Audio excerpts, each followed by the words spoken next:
So we're done with that. And how about, oh, here's one.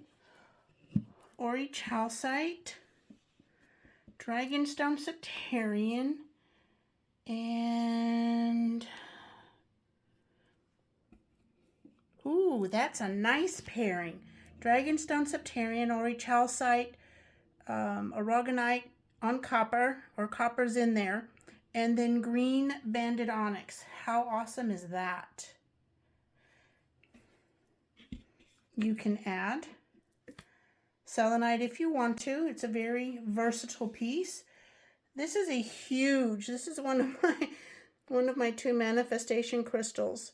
This is its pairing, and they actually live together on my shelf. So this is clear quartz. Now you don't need to have that big a piece. Maybe you have or choose to get this mini selenite angel. Bring in your guardian angel energies, your guides, and that is an amazing, I love that.